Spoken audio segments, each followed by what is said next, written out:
Hi everybody, welcome to Actually Caucasian. Today I have an interview with two amazing women, Evian and Sumar. Both live in Southern California. I'm starting a little bit early so that people can hop on. That way we can start at 4 o'clock on the dot. Okay, so thank you so much for joining me here. I'm very, very excited about today's interview. So if you are able to share this with your people, bring this, to the front of your stories, I would appreciate it so much. This has been a long interview in the making. Evian and Samad are such, stars among our community. I mentioned they're from Southern California. I've had a lot of people ask me about the Southern California Circassian, Caucasian community, because most people know about the one in New Jersey, in diaspora. They know about the one in New Jersey because there's the long-standing chassid there. And it's always, for me, so nice to bring people on who are from a little bit outside of the major hub that we have here in America. Actually, I love it so much. So I'm gonna wait for Evian and Samar to sign on. Thank you so much for joining. I appreciate it. And I'm looking forward to having a wonderful conversation with them. Maybe a little background about why I'm so excited. So if you have been following along on my page for any amount of time, you know that I am very focused on mental health, identity. I'm focused on emotional well-being. I'm focused on the family structure. I really am trying to, within myself, make it all makes sense in the lens of a Circassian person, or let's say Caucasian person, who has been living in generational diaspora. As somebody who has never been to the homeland, who is part of a community that carries huge wounds from war, from displacement, from losing their homeland, from having a lot of missing pieces as far as like family history goes. My parents were children when the 1967 war in Golan Heights happened. So I lived in a home where the ripples of that impact carried on through life. I'm a child of a Jolani, couple. So I'm very excited to, bring these issues to the forefront. I feel like it's important. Our people, we deserve peace of mind. We deserve, a higher quality of living. We deserve to be out of survival mode. And I personally believe that the only way forward is bringing things that have been in the darkness into the light and talking about them and learning about them. That has been part of my own journey, especially after becoming a mom, as to like how I've been, able to bring myself forward in my own life. So I see Evian has joined. We'll wait for Samad, but I'll go ahead and add Evian since I can only add one person at a time anyways. I'm gonna invite you, and it's an easy connection. If not, that's okay. Sometimes, these things, they hiccup. So let's see. There she is. Let me invite again. Okay. Let me know, Vivian, if you're having any trouble. We're waiting for Samar also to join. You are late, Samar. But that's okay. Thank you, everybody, for joining. I hope you're all excited as I am to hear from these beautiful women. Strong, beautiful. Oh, lost the video and sound. Okay, let's try that again. I'm going to get you on here. Okay, let's try that again. I'll message Summer real quick because I don't know where she is. No, it says you're unable to join. How about you send me a request? This happens sometimes if you guys have followed along long enough. I'm happy that I was able to introduce them a little bit before they come on. This is building the suspense. It's no problem. It'll be well worth the wait. Okay.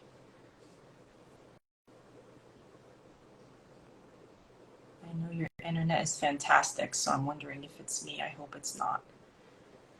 You can request to join also. So hopefully that works. Okay, message Sumar. There she is. Okay, I'll add Sumar too. Invite. Okay, hopefully if Sumar is able to join, then Evian can work out the kinks. Oh, I see it. Accept. Hi. Hi. How are you? Good, good. Enjoying the rain this morning. Oh, how So beautiful. I'm outdoors, yeah. Wonderful, wonderful. I love it. All right, Yeah. some background noise. Yep, some I can air hear Sumar. Yeah, huh? Evian is having a little bit of a hard time connecting, Okay. so we're just trying to bring her on. Mm-hmm. But I'm glad you're on. So lovely to see your face. I'm just gonna keep spamming Evian with invites. Oh, here we go. Oh, all right. Okay, hi. Hi, how are you? I'm good. I had to go on my phone, so that's why I was like, it didn't work on my computer. Yeah. I'm always on my phone. I prop it up and then it's all like Yeah, set mine's up. currently on my I'm laptop so right happy. now. Oh my God, I'm so happy. I'm happy, guys, because this is going to be an amazing conversation. So I'm not even I'm not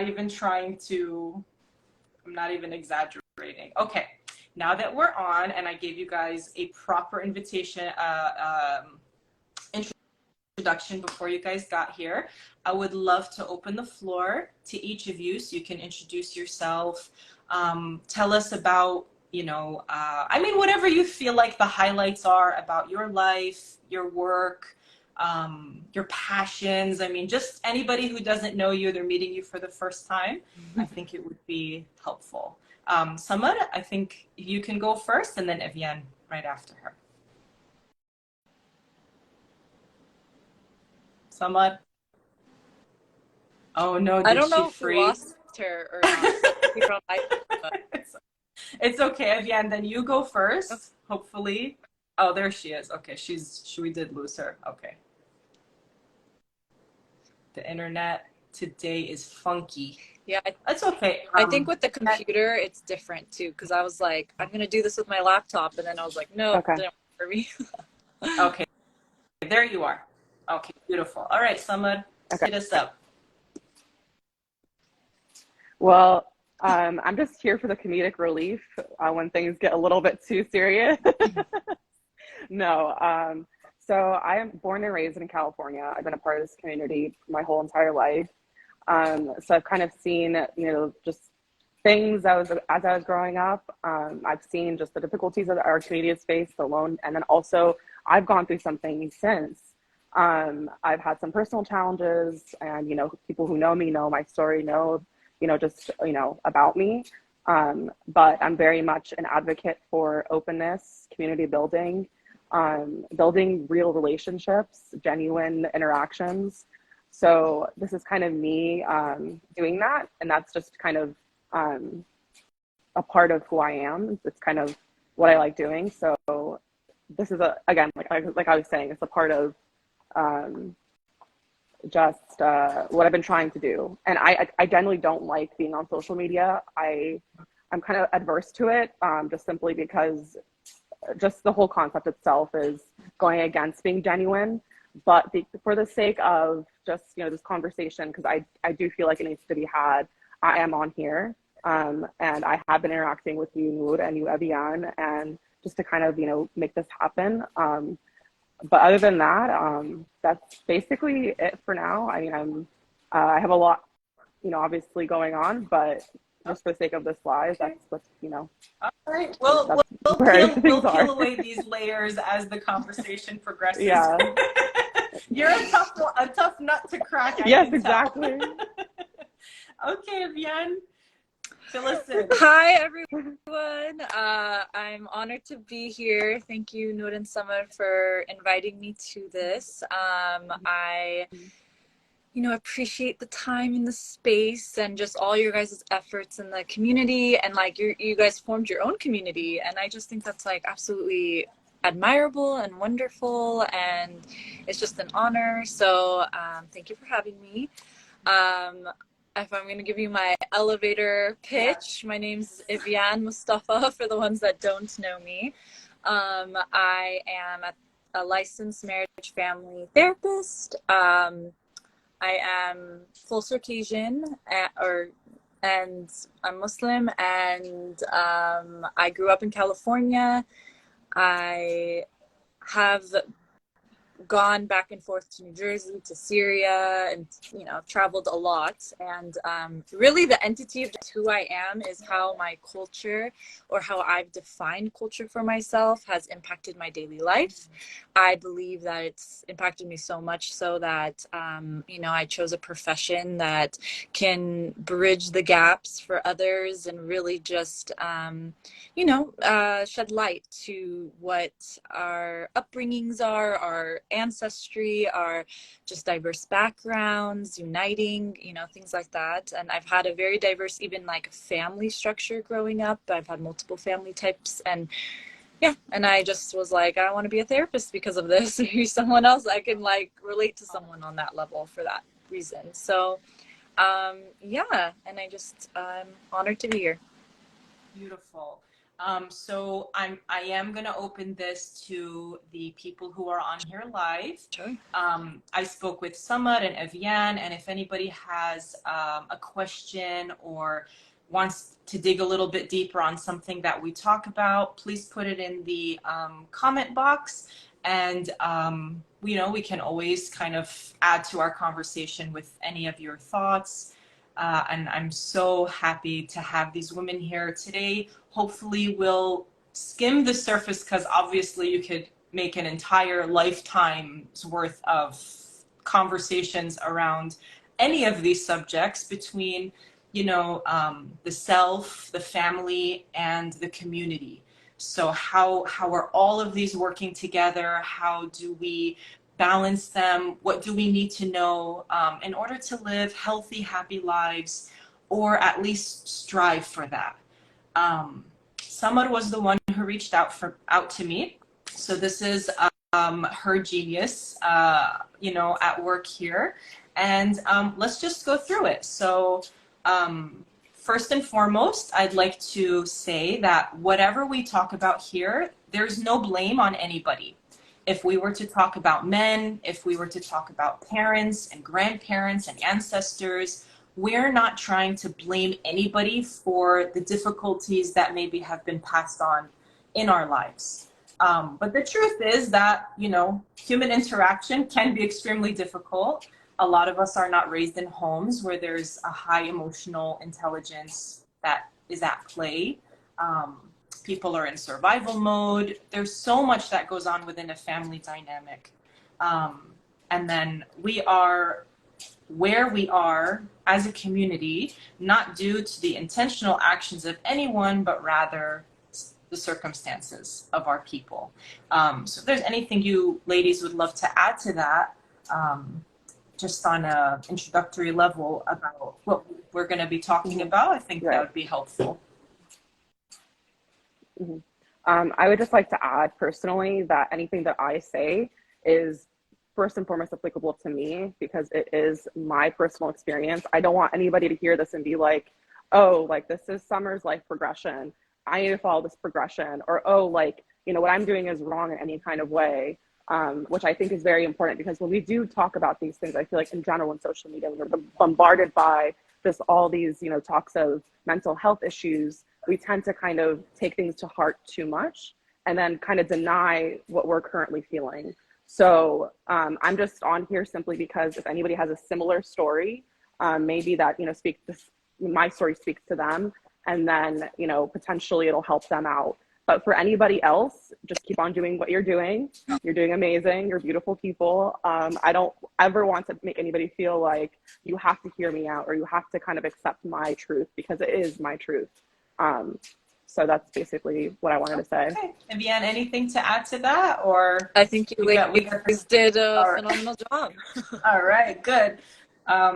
Okay, so let's start the conversation a little bit about how generational trauma could affect the genders, different, you know, male and female genders, and how, and in turn, how relationships between men and women are impacted. So on my page, we're always talking about generational trauma. I like to balance that out with also generational wisdom, you know, the reminder that we've had so many gifts passed down as well. So this issue of generational trauma affecting males and then affecting females, what's like the first thing that comes to mind for you? So what comes to mind, and I can see how this impacts like maybe cultures that have had war, that have had like devastations. When we're in survival, there is no room for almost to think. You just do. So there is this, you know, innate human ability to want to survive really horrible atrocities. And with that, you know, things get put on the back burner, which are, you know, how are you emotionally feeling about all of this? Because if you are in war, you don't have time to emotionally sit with yourself and recognize what's going on. You know, when your, let's say, husband is out in war, as the mother, you know, and cultural gender roles have been, you know, like the mom usually stays with the children rearing, and, you know, the home, taking care of the home.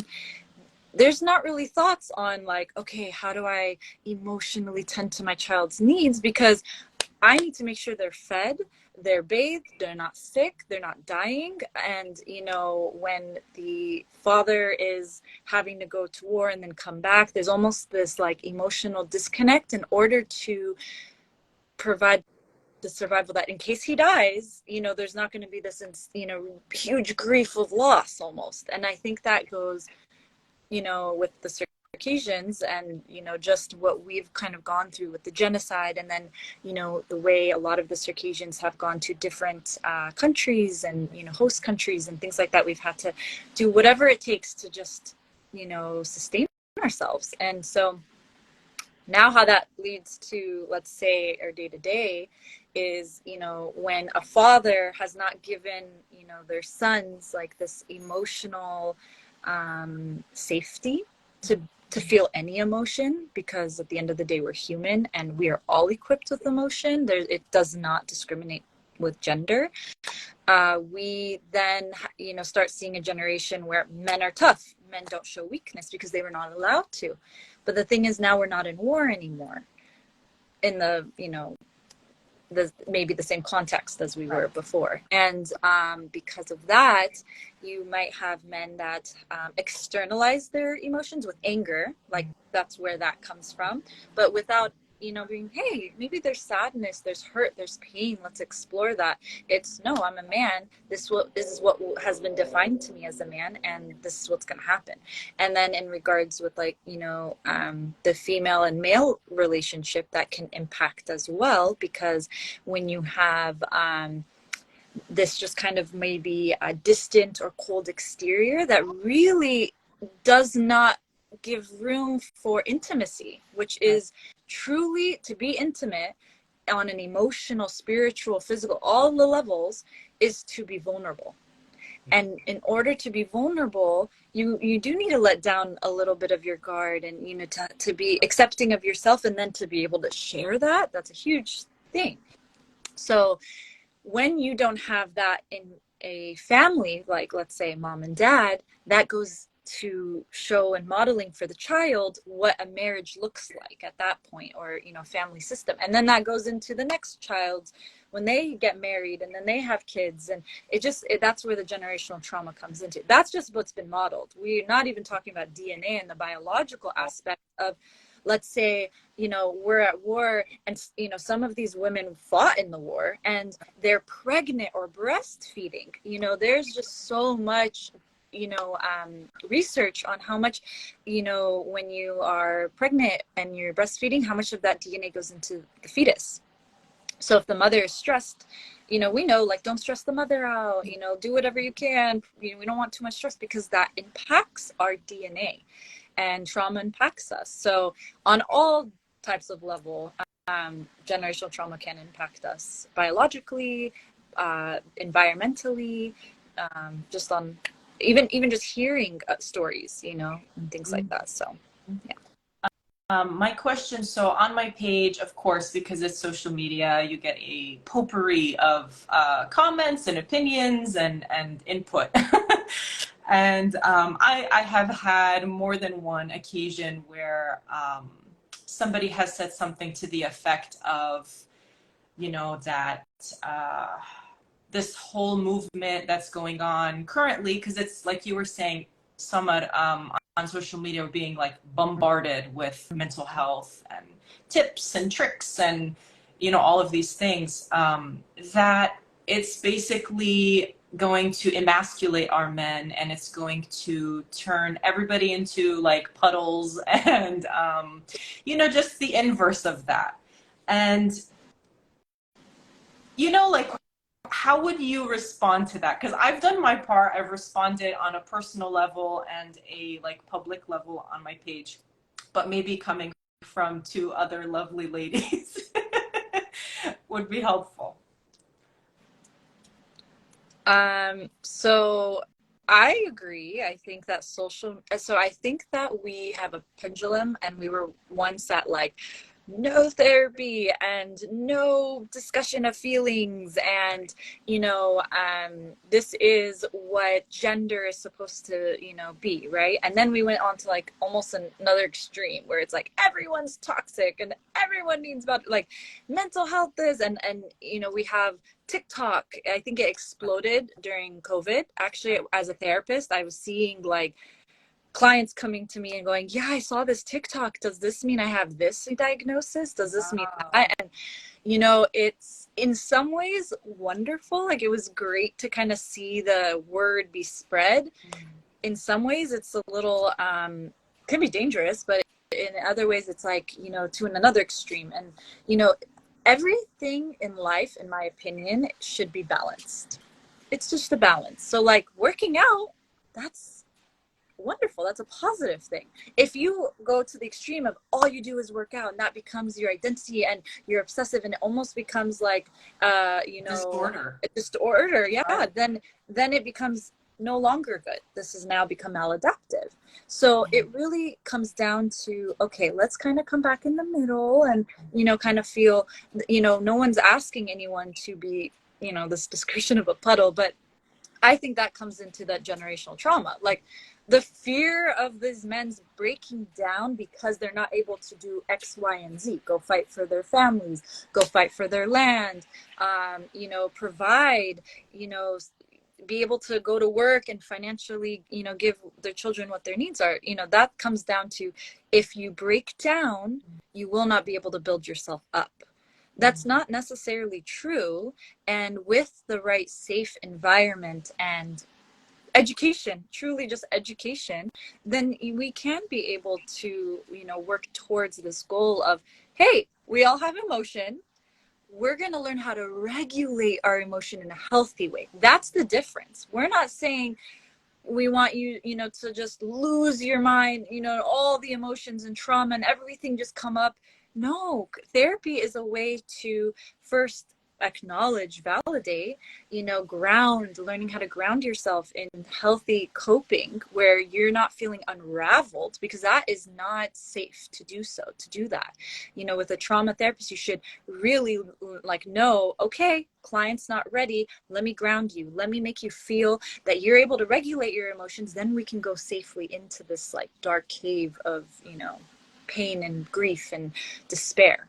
And then we can, go through that. So then when you have a tough day and someone cut you off in the Starbucks line, you're not going to go, crazy, because you've learned how to regulate your emotion in healthy ways. And we're like, hey, I'm feeling angry and frustrated right now, but I'm not going to lose it because I know how to do deep breaths. I know I could go pray. I could do meditation. I can listen to music. I can go exercise, whatever it takes. So. Right. Wow. Anything you want to add, Sumar, to that? No, I think that Evian summarized it pretty well. I did mention some things about my perspective when it comes to social media and therapy. I think it's great simply because of the fact that it does bring awareness to certain issues. But I do think that there's a certain, I don't want to come off as a certain way, but there's also certain laziness also comes with it, where it's like, this is it. This is my only one source, where I read all these posts and that's it. My problems are all, worked out somehow, some way, but that's not how it works. I mean, it's great to be aware of certain issues, but you do have to take that next step of actually sitting with yourself. And it's really hard to sit with yourself and it's not even about going to speaking to a therapist. It's more of just, applying everything, and, to your experiences, to all the issues that you have had in your life. And then asking yourself, what do I need?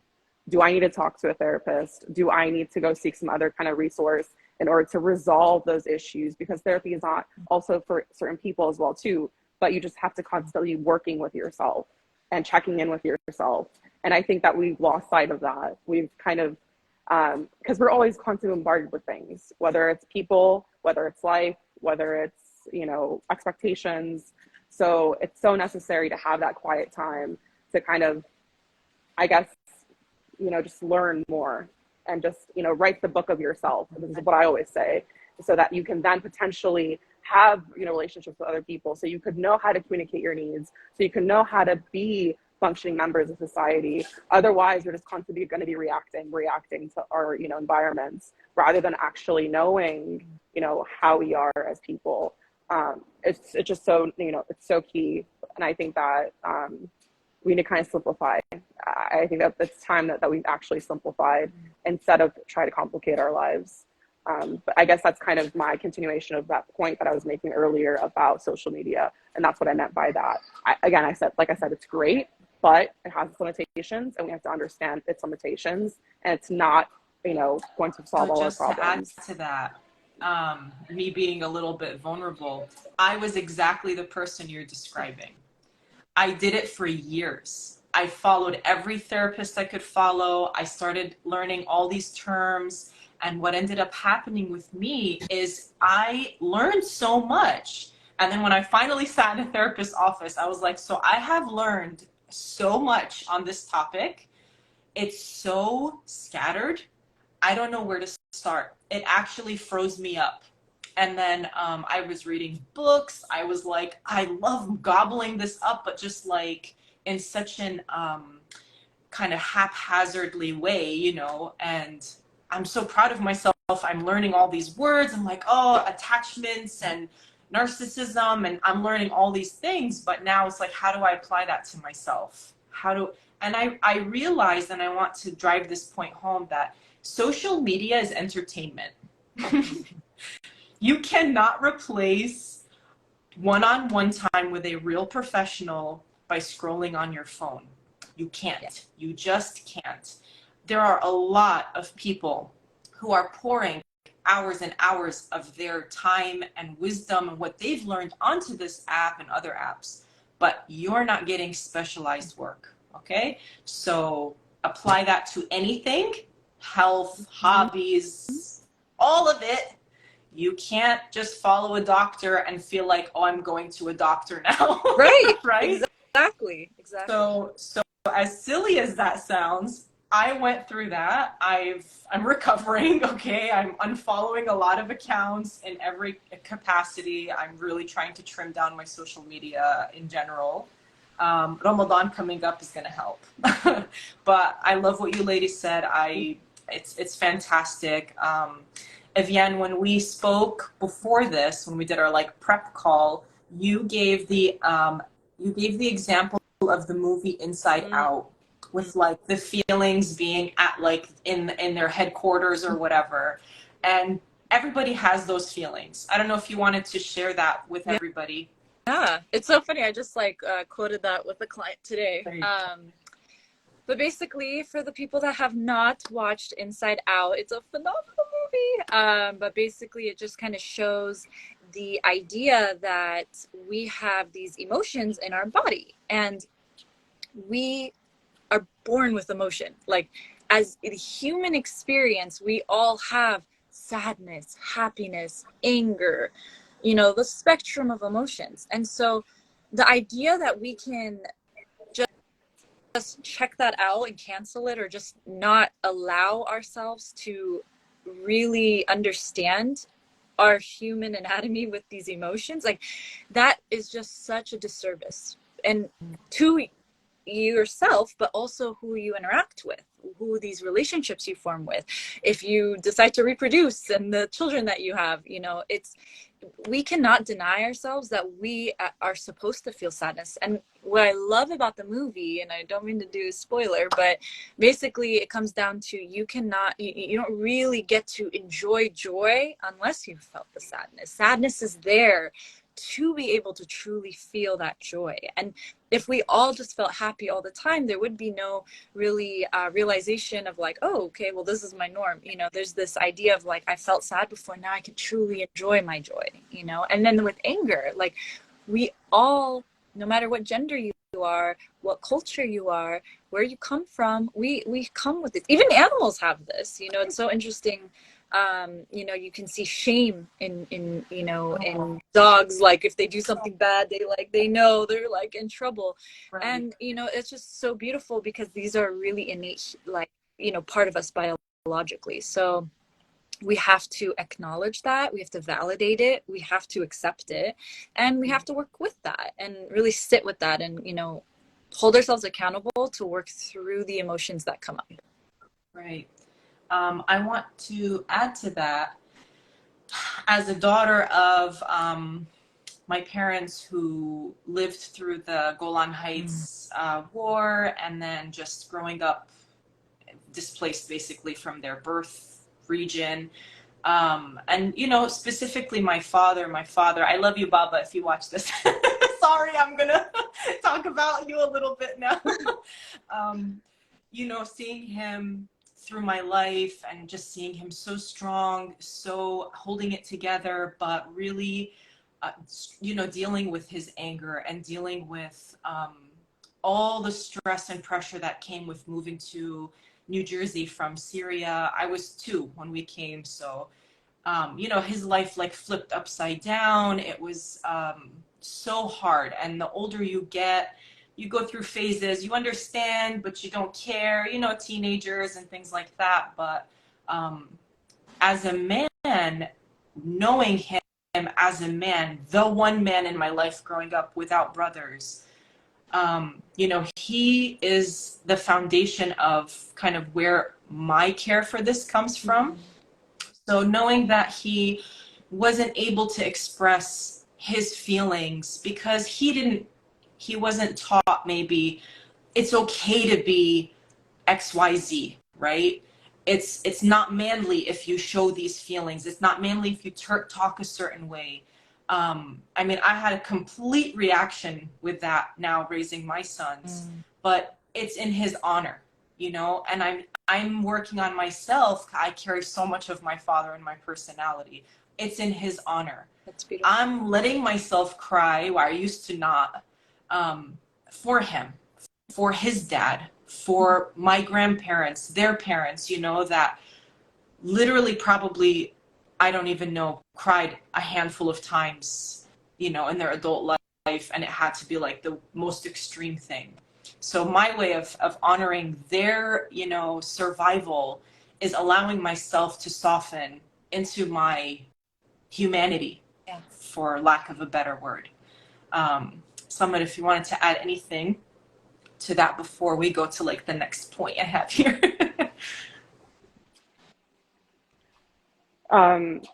Just that, and we have been talking about things foundationally in terms of like on an individual level, just to kind of go back and, you know, summarize what's been going on right now, because we did kind of hit a couple of topics. But I do want to add that I know a lot of people do struggle with vulnerability and, you know, talking about their emotions, but it's just one of those things where it starts with one conversation, and then a conversation with somebody you feel safe with, whoever that person is. And then from there, it just grows into something else. And then you kind of just become more aware of yourself and, you know, just what's going on through you internally. And that's why when I do see people who do struggle with vulnerability, I do honestly, this is literally the purpose of why I do what I do, or why I am the way I am, because of the fact that I've seen so many people impacted by this, is that if you don't start now, you're only delaying. You're only going to, it's only going to take you more time. Not only that, but eventually you will get there. Eventually there'll be one day where you're just like, I need to talk about this. I need to say something.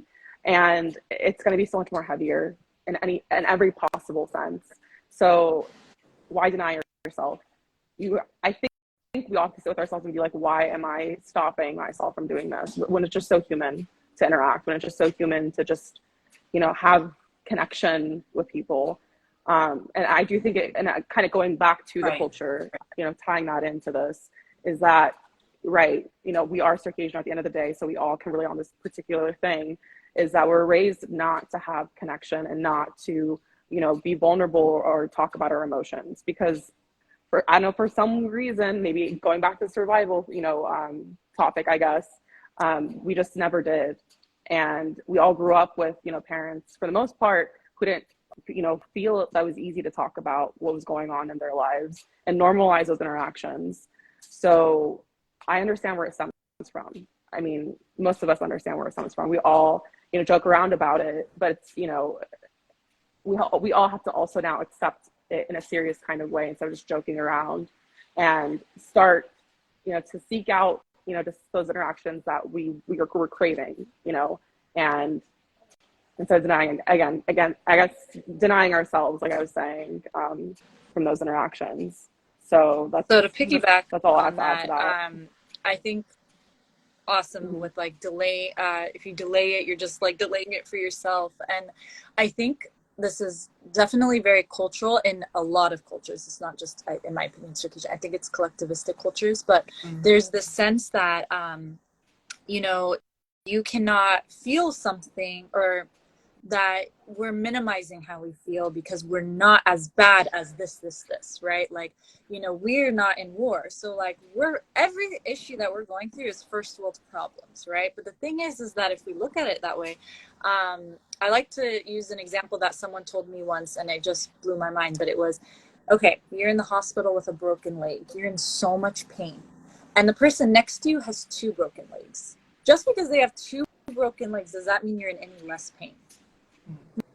No, it doesn't. And that just shows that you can still feel pain and, you know, still, you know, process what's going on for you, as well as the fact that someone else is also going through, you know, maybe double the pain, but that doesn't take away your own pain.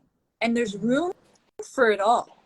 There doesn't need to be my pain is going to overlook your pain, or, you know, my generation went through so much than your generation. We're still going through it, and that's okay. And that, you know, when we look at like our toddlers, right, and like the crayon isn't, you know, coloring the way you want it to color, to us it's like, oh my god, it's just a crayon, it doesn't matter, you know, but like to them it's so overwhelming. And we have to think in those terms that like it's overwhelming to that person, and that's okay. And we can sit there and provide that space for them and allow them to, you know, process their emotions, and then be able to go, okay, well, how can we, you know, learn healthy coping and regulating? And we're not, what you were mentioning is that delay, like I like to say, is like a tea kettle. Like we are, if we are plugging in and we're just going to keep boiling, that tea kettle will explode. Science, it will happen. And so Absolutely.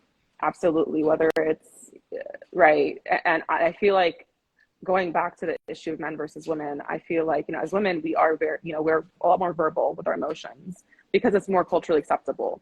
But as far as men go, it's more of, I'm just going to bottle up inside and, I'm going to, just let go of some of that pressure, like Evian was saying, occasionally. But it's most of the time it's through anger or, it's through some sort of culturally acceptable way where it's sports, which I've noticed. So it's more of, it's okay. It's all right. Like, let's, just, kind of, be more honest about what it is that's going on in our minds. And it's going to be messy. I mean, like, for instance, right now I'm stumbling through my words and yes, it's not perfect. And yes, like, people are watching, but it's fine. It's fine. It's fine to get a little bit messy. But it's just so necessary. It's just so necessary to start and to make it happen. Because one day you will look back and you'd be like, oh my gosh, that was the me 5 years ago. And then you will have developed so many skills, not just emotionally, but on every level, whether it's communication, whatever it is that you're lacking.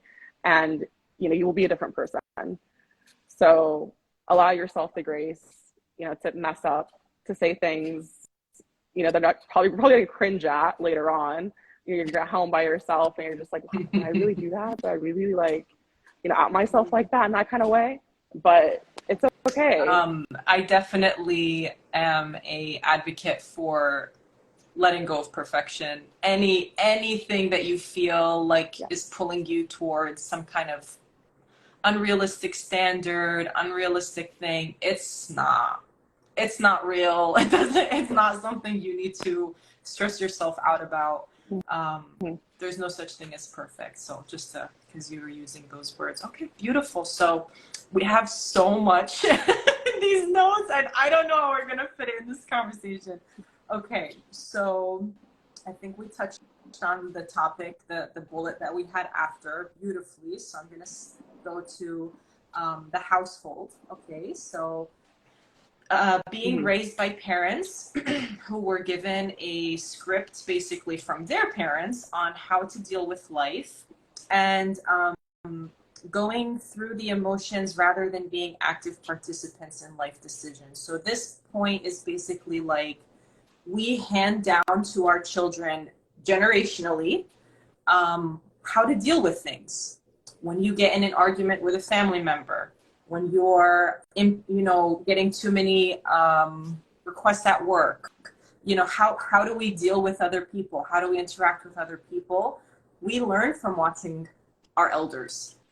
And this is not a knock on our elders because this is how these things over time are passed down. So you might learn something fantastic from your parents in one area, and then like in another area, it just never came up, or it was kind of maladaptive, right? Like you said, Evian is just kind of like a remnant of something that happened somewhere in your family tree that you no longer have to hold on to.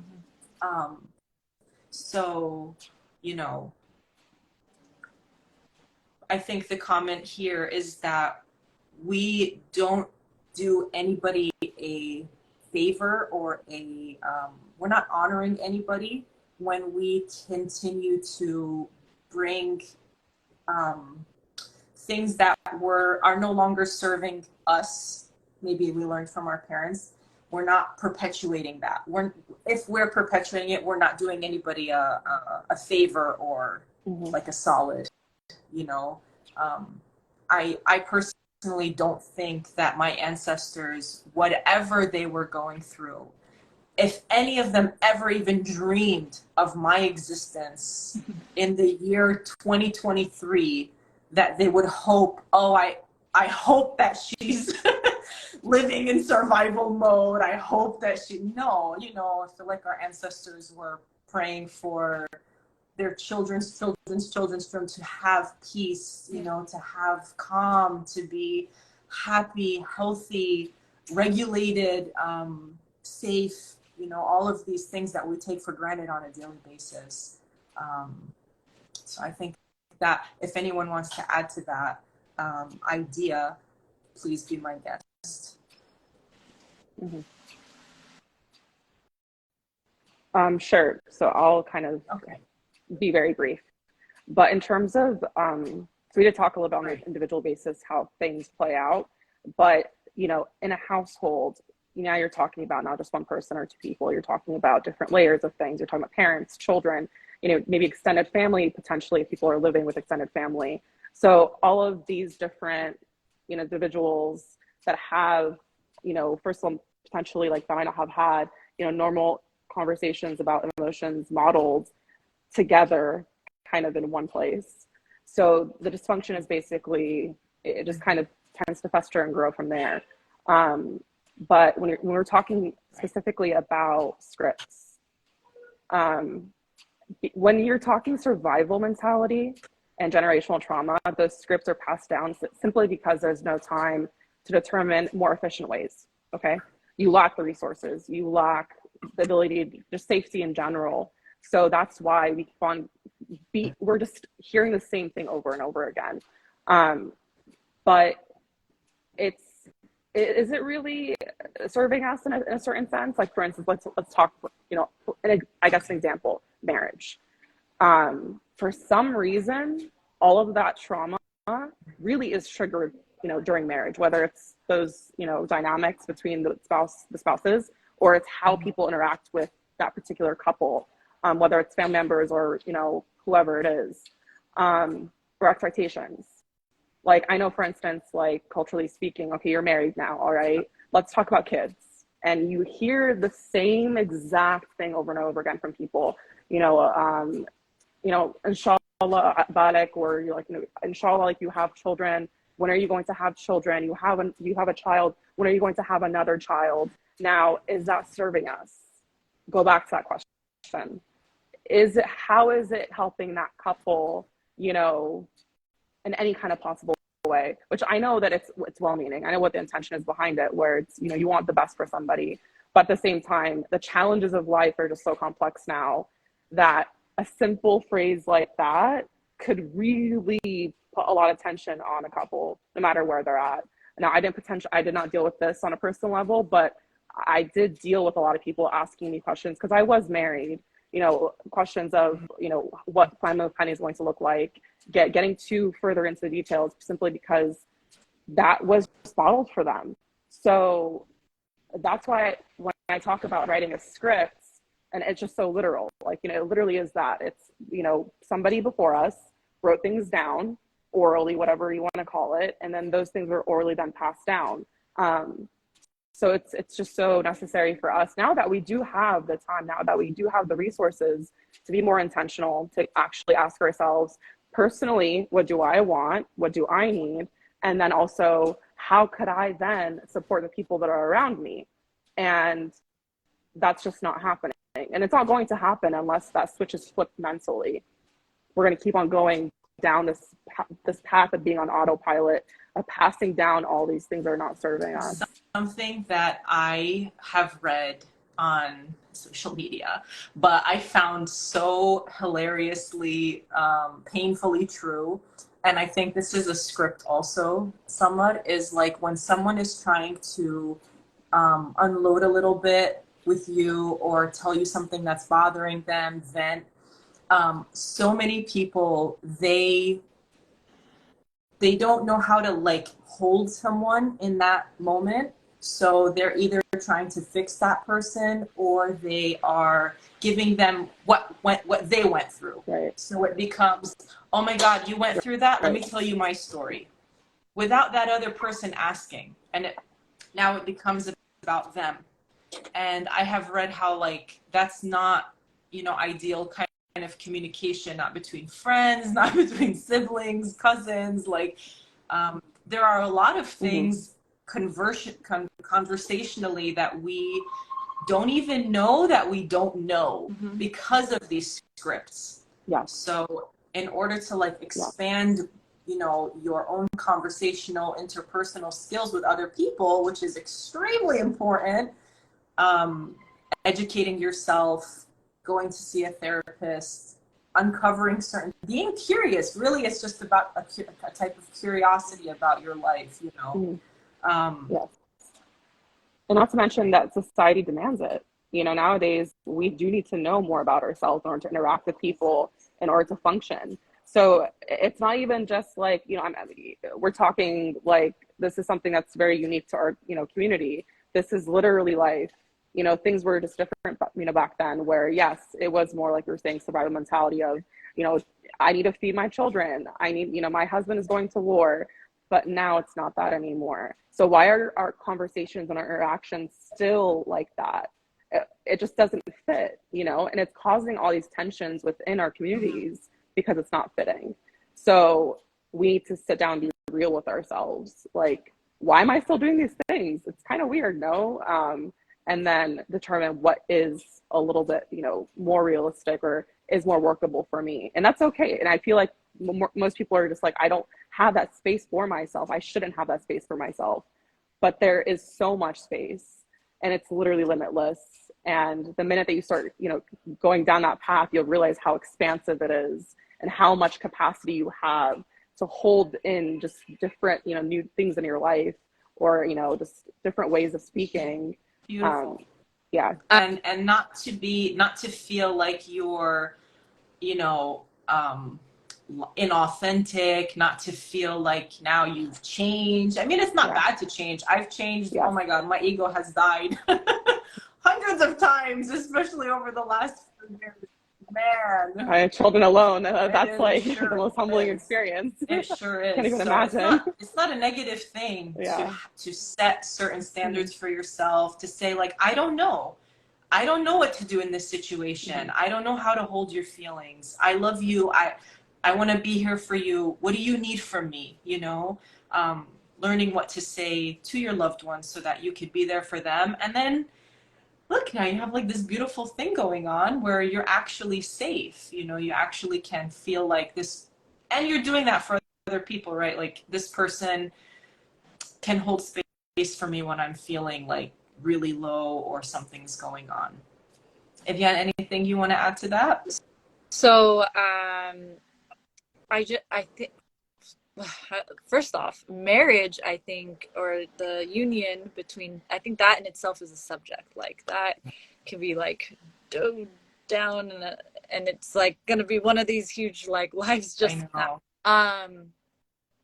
First off, like a marriage, a union, whatever it is, a relationship, that will trigger the innermost like wounded version of yourself in it. And I don't think there's enough education on that. Like, you know, it's going to test your limits, the parts of you that you didn't even know existed, because you're not challenged when it's just by yourself. You're very much challenged when you have another person you're trying to make a life with. And then if you're going to try to bring children into the mix, like you are going to meet parts of yourself that you did not even know existed. And I think that comes and like can be a moment of like growth and awareness, or it could, you know, honestly tear a couple apart because it's like you're getting triggered. You don't even know why you're getting triggered and what a tone could trigger you, and then you have a reaction and you don't even know where a lot of this is coming from.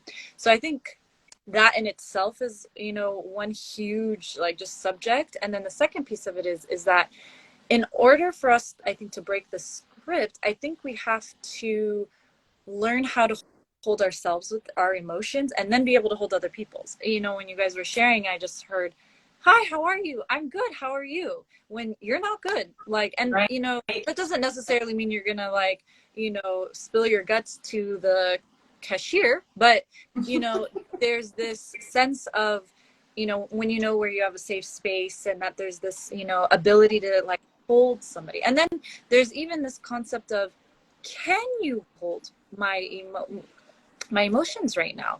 You know, even you know, I go to therapy, my therapist goes to therapy, and you know, one time she mentioned, you know, I was kind of sharing about a situation and I'm like, I needed this in the moment and I didn't get that. And she was like, well, did you tell the person what you needed? Like, did you need to vent, or did you need solutions, or did you need, you know? And I was like, I did not share what I needed, you know, and I first need to know what I need before I do that, right?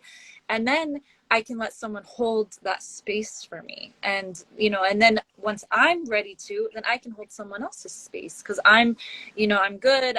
You know, I'm able to kind of regulate and then I can hold someone else. But if I'm not regulated, I won't be able to hold that space for somebody. And I think it just comes down to education. Like, you know, even a comment like for the next, you know, for kids or whatnot, it's like, what if they are trying and they're, you know, miscarrying? Like that type of education, I don't think people even think about it. You know, it comes with good intention, but there's just, you know, a sensitivity to certain things like that, and we don't know until we know.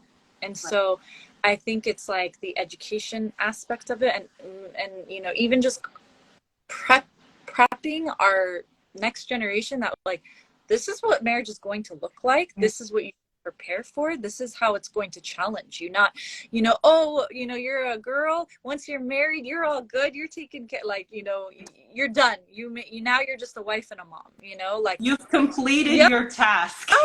Yeah, I remember I had everything after that is extra.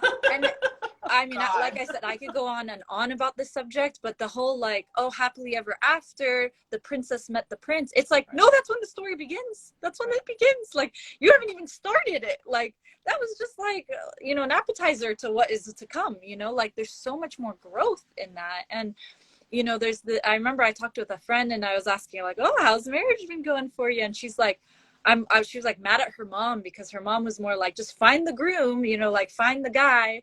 And then it was like, okay, you're good, you should be happy now. And it's like, she was like, he's messy and this and that, and I'm, you know, stressed, and, you know, and it's not even like super deep things a lot of times. It's like the little things, but it's a range.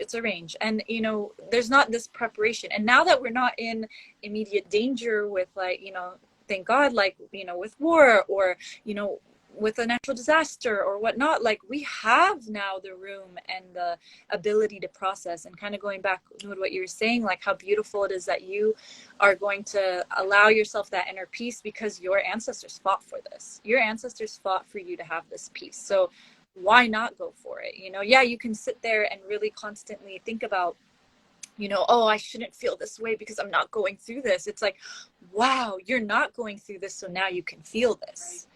And so, you know, I think there's a whole range, but yes, I think marriage is its own complexity. And I think, you know, like as a couples therapist, it's like usually like, what's going on in here? What's triggering you right now? And let's kind of explore, because we don't even know parts. It's going to rip you up in parts that you didn't even know were even there. And it's so beautiful because you get to, like, you know, balance that with, you know, the right partner and the right amount of effort that, you know, from both parties that are putting in.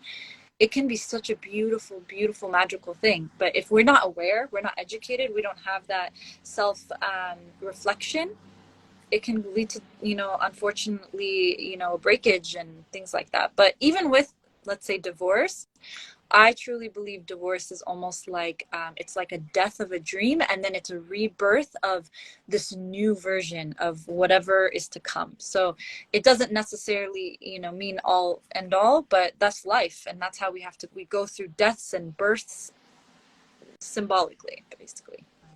Yeah, I mean, girl. Wow. Yeah, beautiful. Thank you so much for adding to that. I heard a woman speak once where she was saying something about toxic positivity, and I feel like the next point here on my on this beautiful you know, bulleted list of topics is when you're sharing with somebody and they oversimplify a solution for you, and that will instantly set you into like, this is not safe. Like, it's not that bad. You'll be fine. You know, things could be worse. You know, were you maybe a little, what was wrong with you that day? Like, you know, simplifying, you know, the complexity of things, simplifying. I mean, none of us are perfect. None of us, even if we're really good at this, like Evian, you said, you have a therapist, your therapist has a therapist. I mean, we're human. Sometimes we're not in the mood to hold space for somebody's like issues and things like that. So, you know, a tip that I learned is like asking, like, hey, are you available for me to like talk to you about something, because nothing feels worse than trying to share and then like that person is like, usually you're a safe person and they're kind of like, I'm really not in the mood for this. Yeah.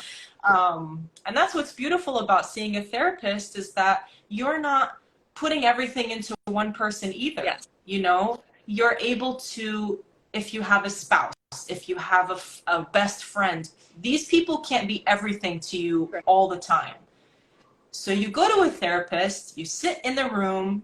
Yes, you're paying money, but you are getting the service that you need, which is offloading, objective, conversation, objective opinions, digging, helping, like you said, grounding a person. So there really is a benefit to that, because it's not fair to think, oh, my husband is going to be my confidant. He's going to be there whenever I need him. He's going to have the capacity at the end of a work day to sit and hear about whatever, 100% of the time. So by doing this for yourself, you can enhance your relationships in other ways. You can see people for their strength and engage in their strengths, but you don't necessarily have to be like, you're everything to me. Like, you need to be on call for everything, you know? So I think that's, thank you so much, ladies. That's like so beautiful the way you guys put that. Okay, so the next thing I have here, let's go to the communal level. We have some things we can talk about, children and parents being in survival mode, but I feel like we could have chapters to this conversation. It's just so much to talk about. And luckily we have touched on children and the way that, you know, every parenting expert, I'm just going to say this as like a bridge, every single parenting expert will tell you, you work on yourself, you will see it in your kids. You don't have to work on your children. You fix yourself, you work on your pain, and that healing will instantly be passed down to your children. Yeah. It's not something that you can debate. This is a fact at this point.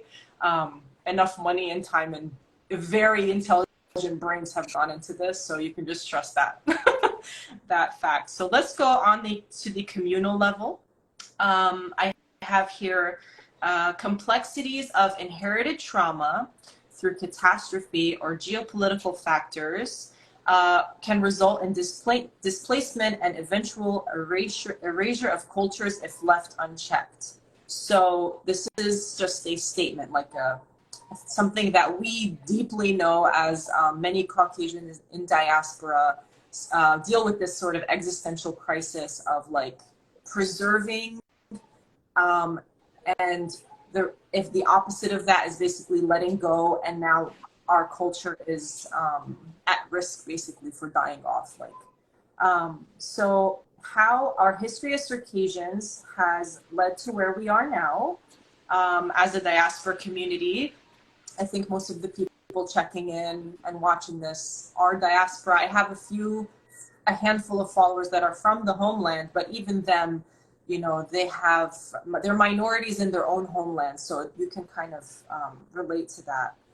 So basically, inherently, there exists trauma, and our personhood has been shaken throughout the generations. So if anybody wants to kind of touch, like when you hear those words, like what comes to mind, maybe Sumar, if you have a,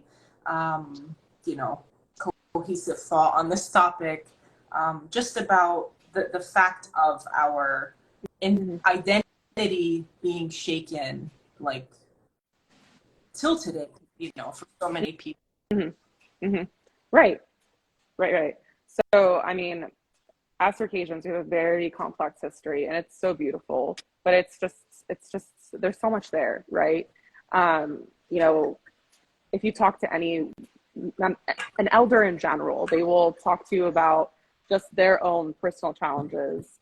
So, and just how they were displaced so many times, whether, you know, for instance, my family, like, you know, we went through Russia, through Turkey, from Turkey to, you know, Jolan, from Jolan to wherever we ended up being, which, you know, my family was, you know, first, you know, went to New Jersey and then now to California. And I've moved around so many times. So movement in general causes trauma.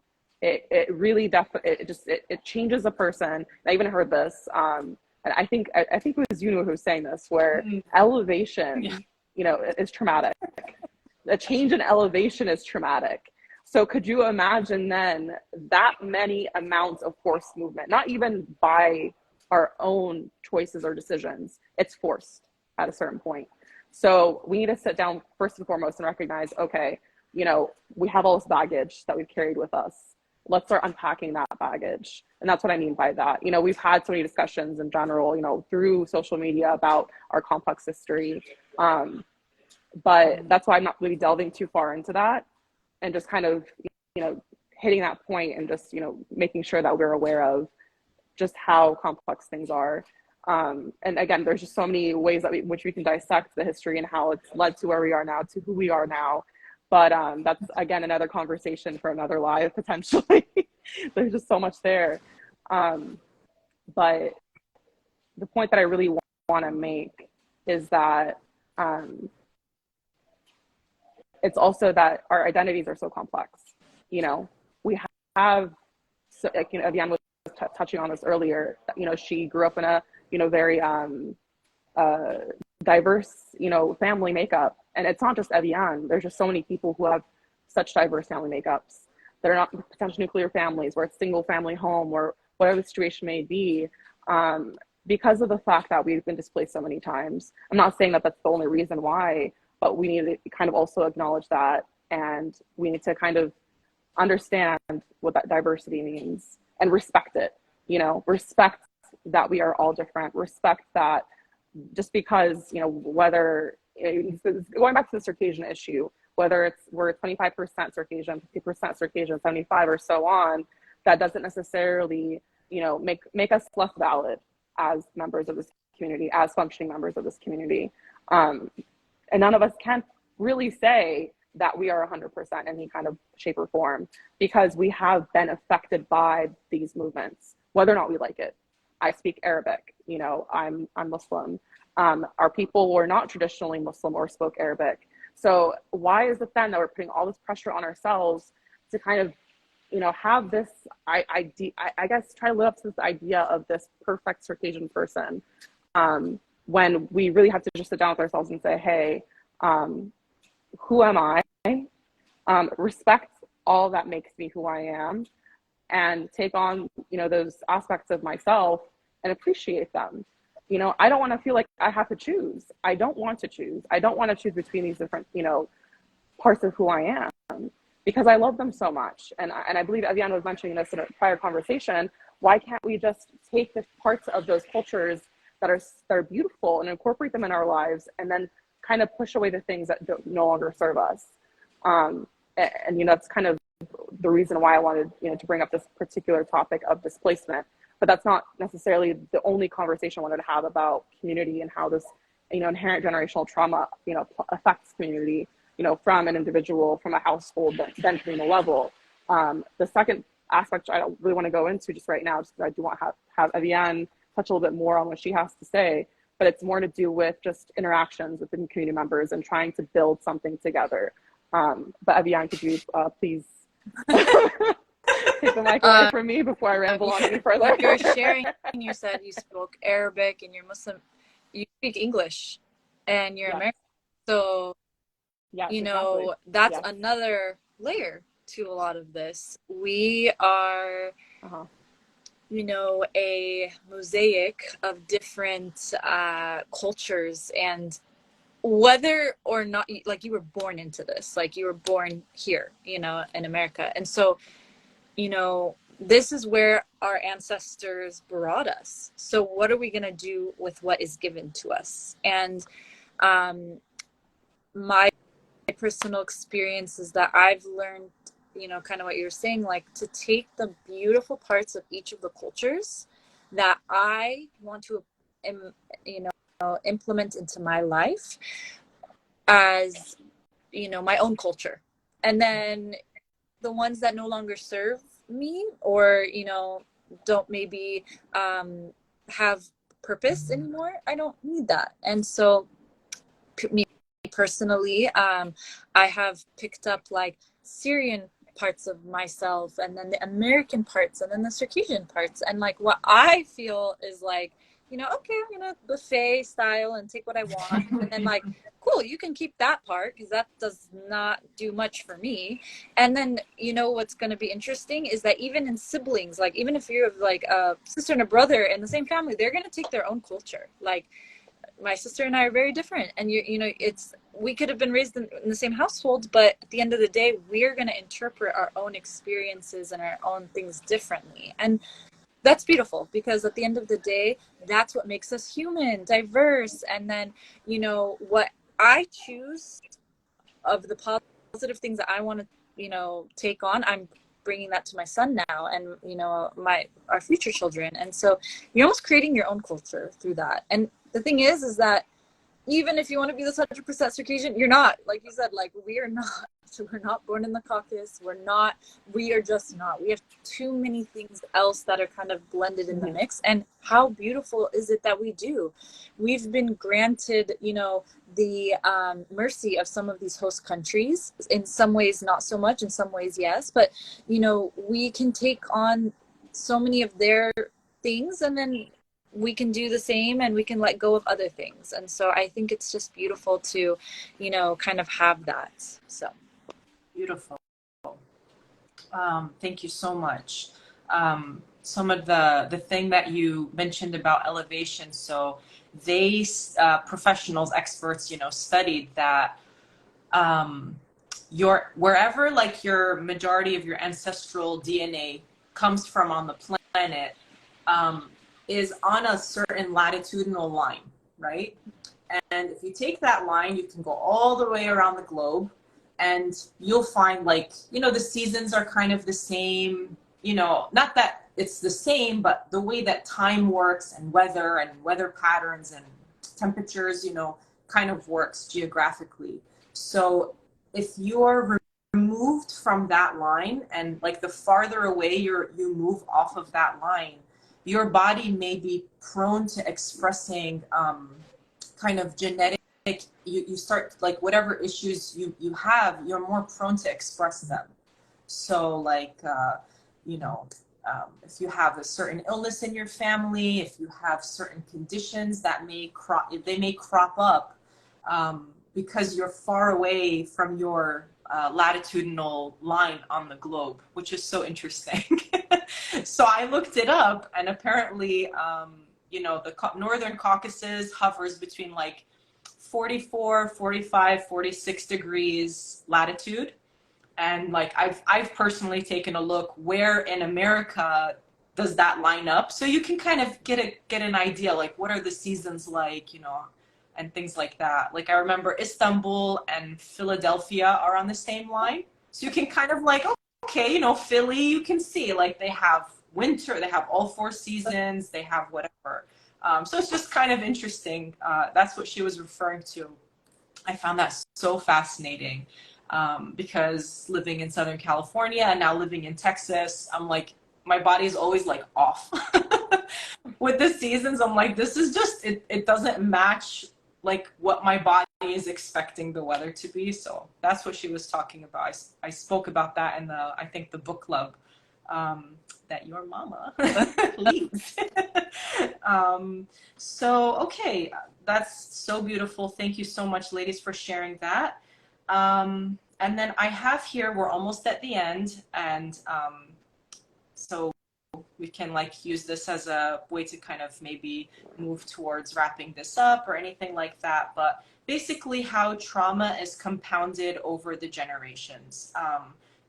Why does that happen? Why does trauma stack basically and smush? And then you have something that people are calling culture. Maybe they lose the context of that trauma and now it's culture, So things happen over time and then the trauma stays, but nobody even knows why they're doing these things anymore.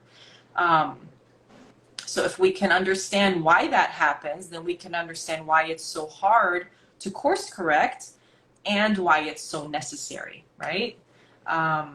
So if you guys want to hop in, if you have any, ideas about that, that we're not the only diaspora community that has these problems. This is a staple of my page. I'm constantly trying to show indigenous diaspora, whatever kind of I can connect to our North Caucasus, Caucasian culture in general. Look at what they're doing for language preservation. Look at what they're doing for blood quantums. Look at what they do for land. You know, there are tribes now in California and Canada that are getting their land back. They're getting acreage back, to ancestral acreage back for their people. How are they doing that? How are they in the news? How are they making children's shows for their children and putting them on Netflix? Like how, so this is the, I'm trying to constantly push this, like, we can do this, you know? And again, bouncing off of what you said of having such a mosaic, right? Use that beautiful word of influences as modern diaspora, you know, Caucasians. How can we use those influences, our knowledge of the world, our know-how, our prowess, to uplift our community, to uplift our people, to make us, the book that I'm reading, Let Our Fame Be Great, right? To finally set a course for our people's legacy to be heard, you know? I think we all want that to some degree. So sorry, I went on a tangent, but if anybody wants to, like, you know, chime in. Sure. Well, first off, you gave me that word mosaic. When you said it, I was like, oh, I love that word. And so the thing is about trauma, because you mentioned like the stacking, what trauma is almost this experience. So you guys, we can all go through the same exact experience at the same time. Let's say, because it's so relevant, like an earthquake happened, right? And let's say we went through the exact same experience. Like no one got a worse experience than the other. We all went through, we're in the same room, let's say, and an earthquake happens. We're all going to have a different reaction to it. And some might come out of it untouched. That like, yeah, that was sad, but it is what it is. Someone's going to have, you know, PTSD, maybe a moderate version of anxiety now. Like, and the reason that is one, there's always biology. Like biologically, you might have inherited, you know, more anxious tendencies, or, you know, now PTSD can be inherited. Like, so our DNA, but even more so, I think it goes into this concept of if you felt alone in the experience. So when a person, they've done studies, like feels alone in whatever trauma, because trauma can be very subjective. You know, you can go from like having a splinter and it's like not a big deal, but like, let's say no one believed you, you were getting gaslit, all this stuff, and you're like, a splinter exists, and like even something so small, really, it can be so big to us at the time, and it really just feeling alone in the experience. And when you feel alone because you have to mask your emotions, that gets stuck in your body. Actually, the concept of crying, I mentioned it last time with you guys, but when you cry, they actually see cortisol in the tear, which is the stress hormone. So your body is physically releasing stress out of its body. And if you do not cry, guess where that gets stored? That gets stored internally. They've done so many studies how trauma actually impacts our DNA. The younger you are too, the younger you are, that actually impacts our brain chemistry. And like if a baby is experiencing constant fighting in the house and you know, chaos and whatnot, that goes into the baby's basically fight or flight system, the nervous system, constantly feeling like, you know, in survival, right? And so then guess what? They grow up and they don't feel safe or secure, and then they're gonna, you know, try to have a partnership and they don't feel that safety, and they don't know why. And so a big part of this is just one, I think a huge piece of this is education. I just truly going back to educating yourself. Number two is probably like reflection, holding ourselves accountable, what we can do differently, what we can, you know, learn from ourselves, and then kind of use that as the ripple effect. You know, when you're in a airplane and, you know, the masks come down, you are supposed to put your first mask on you and then your child's, or then the person next you. And the reason is not because you're a selfish person. It's because you need to take care of yourself in order to be there for someone else. You need to learn how to hold your own emotions before you can hold someone else's. That's why they tell therapists to go see therapists, because even us, we're human. And, you know, so many times I've had clients be like, is this too much for you? And I'm like, look, I take care of myself. If it is too much, I go to see a therapist, but I can handle it. And I wouldn't be here if I couldn't handle it, because that is unethical for me to do that. So because I can take care of myself, I know how to regulate myself. You never have to worry. You are more than welcome to share and, you know, unload, because us humans, we need that connection, that vulnerability, that intimacy. That's what really is the meaning of life, like those truly deep emotions. And, you know, we can sit in the rich history that we have, as well as what we learn from our ancestors, and continue on. And then, you know, kind of open up this, you know, this place of fear, where we have this, like, we need to keep us, you know, together, and Circassian and this and that, which let's uncover that onion a little bit. What's going on there? Where's that insecurity coming from? Oh, many years of, you know, constantly not being able to be yourself, right? You know, or, you know, you don't have that stability of a home, which is a basic need. So if you do not have your basic needs, everything else goes out the window. So when we kind of uncover that, then we can go, okay, we can hold that, and there's room for new ideas, diverse other individuals. We're not threatened by other people. You know, we can welcome our own identity and kind of figure out what does this new identity mean, because we are in a new identity now. Like, I think growing up Circassian, Arab, American, I don't think you could do a survey. There's not one person that's gonna be like, I knew what my identity is. It's like, you know, you go to public school, you're like, whoa, you're white, you're Muslim, you're Arab, what are you? I don't understand. And then you have to, you know, check a box that says Caucasian, but you're not white, you know, European, you know, and I'm like, okay, I feel more Middle Eastern. I don't know what box I fit in anymore, you know, and it's so confusing. And I think that when you kind of figure out more internally who you are, then you can feel more comfortable having these open discussions. And it's not fear-based, and we can welcome other communities, and we can learn from indigenous cultures, and, you know, what they did, and, you know, feel confident in ourselves, so then we can go on a macro level and have a Netflix show, or, you know, do these outreach programs. But this starts with education. It starts with, you know, the house. It starts internal. Charity is, you know, in the home first. So like you take care of yourself, then your children, and your children go out in the world and do these things, and you can kind of create this ripple effect, and that becomes the macro impact that we're looking for, I think. Beautiful. You touched so many things that are so important to me. On like a daily basis. I read the book The Body Keeps Score, which is like a cult favorite at this point. And you reminded me of how, and when you began talking about the story of children who witnessed the 9/11 catastrophe, you know, the buildings coming down, and they're literally at ground zero running away with like the dust and the rubble falling on top of them and all of that. And how basically these children were, you know, watched so carefully to make sure that they were okay. How did they respond? You know, like one child, I remember in the book, sat down and drew a picture, and through like art was able to express, like, it was like the fire and the building and the plane and everything. But that child was okay because they physically had a grown-up pick them up and run. They weren't trapped. They weren't alone. They were able to feel like someone is taking care of me in that moment.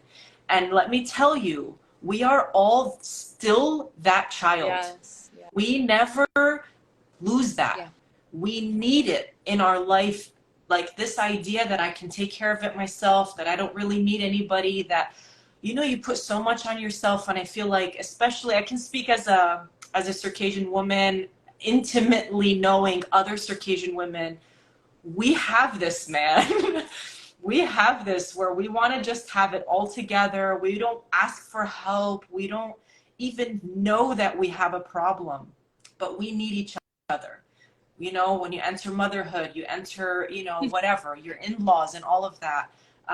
You do not have to be stuck at ground zero with nobody there to help you. You can get that. You can get that empowerment from the people around you. You just have to be brave enough to ask. When we're children, we have our caretakers, and then when we grow up, we assume that we no longer need to be taken care of, but we do. And that's why it's like so important to surround yourself with good relationships, people who reflect your values, your what's important to you, having, you know, that culture in your life where you can openly heal, you know, and so much of us need that. We really need that. And it's not narcissistic, it's not selfish, it's not any of those things. You're not saying anything about your parents or your parents' parents when you do that. You're honoring their pain and sacrifice, in my opinion. Somebody, if you have anything you want to add to that, I would love to hear it. Yeah, sure. So, basically, my outlook is pretty simple. I mean, we talked about so many issues and just the complexities of trauma and just how it kind of, you know, works, you know, different, you know, on different levels. But the brain is simple, you know. It just craves safety. It doesn't want change. There's certain things that are very much foundational, and in order for us to course correct, we have to surround ourselves with positive people, but also positive interactions. And that's how you heal a community, is you start basics. You know, I know that, you know, as survivors of trauma, you know, whether it's our own personal lives or just like I was mentioning, geopolitical factors, you know, we tend to complicate things, or we're like, need to kind of solve all these problems. But it starts in a simple way. You will eventually solve all these issues that seem so complex, that seem like they're not digestible, by first taking care of yourself and allowing yourself the freedom to live. So don't get preoccupied by, oh, I don't know what I want right now. I don't know what I'm doing with my life. I don't know, you know, all these big picture issues, which yes, they are important, but I feel like we tend to lose sight of the now that will then lead to those things. So start with yourself, take care of yourself, like Evian was saying. Just try to create positive memories, because that's what's going to then help you out in the future. And then let's, you know, speaking community on a community level, we tend to be very hard on ourselves and also people around us, because for some reason, you know, because we are all Circassian, we all feel so, it's amazing, we all feel so familiar with each other, but we need to also be kind. You know, just like we need to be kind to ourselves, we need to be kind to those that are around us, so that then people can feel like they want to re-enter those spaces again and again and again. So this is just coming from a community perspective, because I'm a member of the community, and you know, I have been involved, and I do want to continue being involved in this community, but I also want to grow what we currently have by just these simple things, you know, through positivity, but also through incorporating people's lives into what we are, and just seeing the magic happen, you know, networking, whatever it is. Like, you know, there's so much that we have to offer, not to mention our culture is so beautiful in so many ways, that it's like, why not? More is more in this sense. But it all comes down to us just, you know, taking it upon ourselves to, you know, just not have these limiting beliefs that, you know, we need to be a certain particular way in order for this to happen, in order for us to start actually growing together. But that's just my 2 cents on that. There's just so much that I could touch on, and I really do want to continue having these conversations, because it just for me, this is like, I love talking about these kinds of things. But just for now, so that people don't feel too overwhelmed with everything that I've been talking about, I think I will just leave it at that. Yeah. Thank you so much, Sumar. So it's on record, so everybody can hear that I said this. You guys are more than welcome to come on for a round 2. Want to dive into anything? We didn't get any questions in the comment box. That's okay. But if anybody watching this live or later wants to, has a question, has an idea, wants to contribute, please feel free to message me. I will do my best to help. I will, maybe we can set something up, if there's a topic you guys want to talk about. I will drag these ladies back here. I will rope you and by all drag means. you back on and I mean, there's a reason. I know that nobody you were mentioning earlier, like I'm a tough cookie to crack. I'm not. It's just more of I wanted to be a little bit more simplistic so that I'm not delving into so many things. But I'm a very open book. Like anybody who interacts with me, I'm very much. I'll talk to you from sun up to sundown about anything, everything. But yeah, just for future conversations. Yeah, for sure. So I'd be more than willing. If anybody like Evian, if you want to have like maybe a closing statement, because you are our professional here on this topic, your life's work is in this arena, maybe just if you have like a closing statement on therapy, if you have anything you want to just share in regards to like people's first steps, if anybody's watching this and they're like, I don't know what to do, talk to that person. What would you do in their position? Well, first off, I want to just say that humans are interdependent beings. So we are basically wired to not be fully independent and then fully dependent. We're interdependent. So that means, in order for us to survive, we need community, a sense of belonging. So you see people that are completely isolated or, completely emotionally neglected, and they become, the opposite of, like the outlier, the serial killers or the, those types of human behavior, comes out of that. So we're interdependent. We actually need social support. So one of the main questions we ask when we're assessing for, let's say, like suicide is, we go through the list, but one of the bigger questions is, do you have a support system? Because that is going to increase your risk of it if you do not. If you do not feel that you are supported in a safe environment, or that you are alone, again, increasing that trauma that goes forward. And if you're feeling like, no, I'm got to be tough, I have to keep it to myself, that's actually going to do you more harm and a disservice. And for not just you, your relationships. So, you're actually doing you, the community, humanity a favor by taking care of yourself and then kind of letting that go outward. Like if your mission is to, keep this culture going and, this, then, you do the work too. And so as a therapist, I literally, go to my own therapist.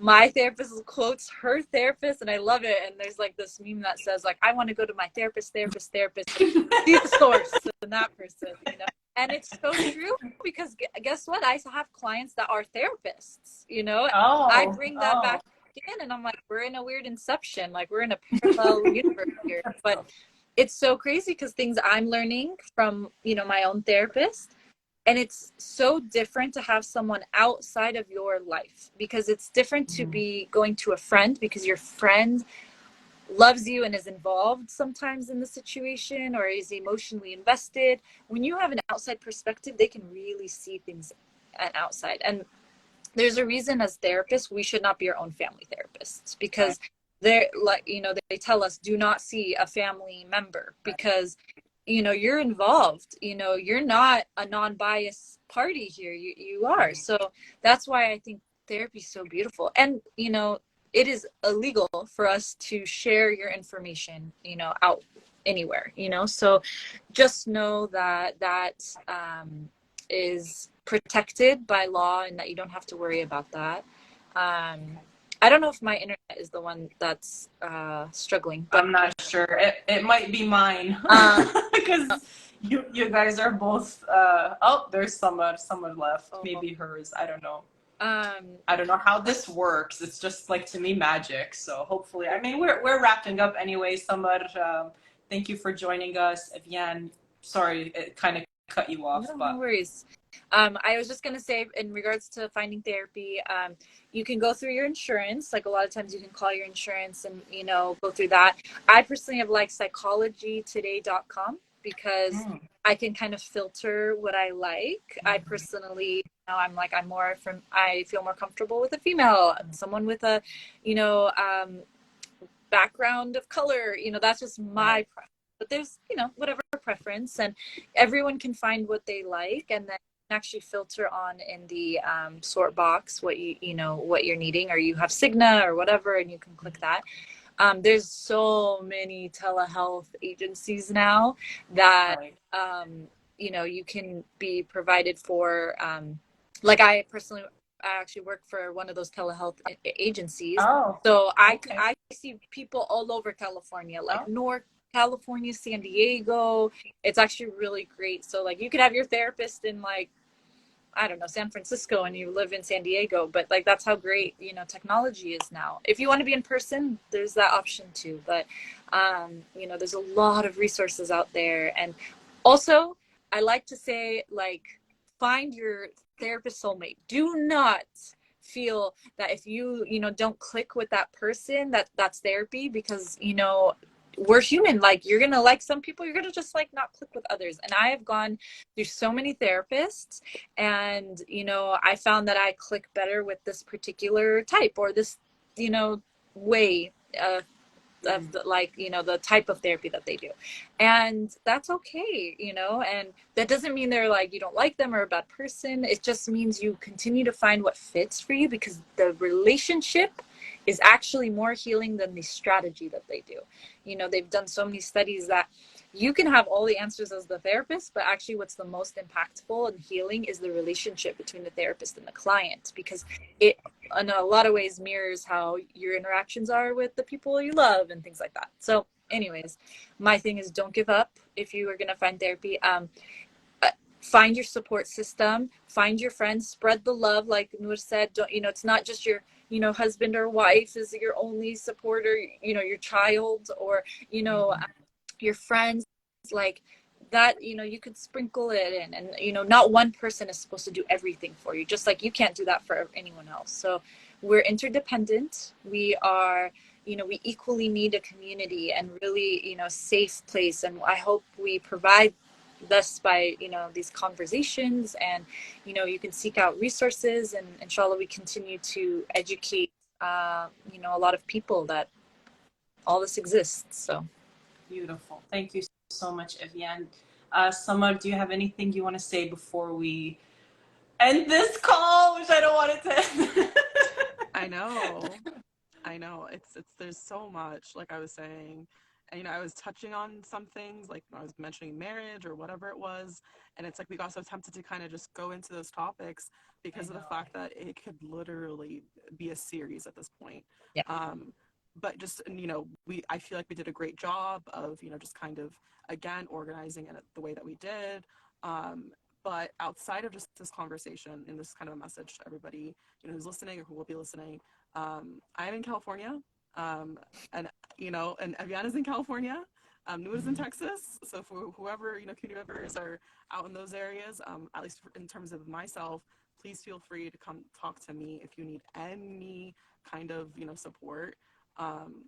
Even if I don't know you, I'm a very open person, and hopefully I just don't want anybody to feel like at the end of this that that they're excluded in any kind of way. There's something for everybody, and that's basically where I want to kind of leave things at. That's basically it. Thank you so much. And I'll just piggyback off of what you're saying. I grew up in New Jersey. I have a lot of love for the people that basically were in my life, very influential part of my personality shaping and that part of my life. But I know that the overall consensus is that there's like a lot of trust issues between community members. And that's why cliques are formed, and that's why animosities are formed, and it just carries on through life. That's what we see growing up. But I do want people to know that there are people in your community that are actively working to change that, are actively working on themselves to fix that, that recognize that that is toxic, it's not benefiting anybody, letting go of the dysfunction, and like someone just offered herself as a resource, you know, Evian, just don't be related to her. But yeah, I mean, you can call her up, you can if your insurance matches up, why not, you know, and mentorship, you know, having a support system. It's not just the people you grew up with. It's okay to branch out. There are people in your own community that want to see you succeed. It's really that simple. I think of our history when I say that. I think of our ancestors on the boats, you know, not making it or making it, being put on the slave market, being put in these harems, competing with each other, you know, being put in random parts of different countries, being forced to just make something of their life. I'm thinking of them when I say that, okay? So I'm so glad that we were able to hold this conversation. Thank you so much, ladies, for your time. I can't express my gratitude enough. I hope that this video, I always say, benefits at least one person. You know, one person can watch it and say, okay, I'm gonna do it. I'm gonna call my insurance and I'm gonna get this done. and I hope you ladies have like a beautiful Ramadan coming up. Kiss your baby for me. I love a baby. And Sumar, thank you so much for your efforts in the community in Southern California as well. And with that, thank you. And thank you, C. Great job. Happy healing. I'll let you guys go. Enjoy the rest of your day. And we'll keep in touch. Okay? Thank you. Thank you so much. Thank you. Bye. Thank you so much. Bye, guys. Bye-bye.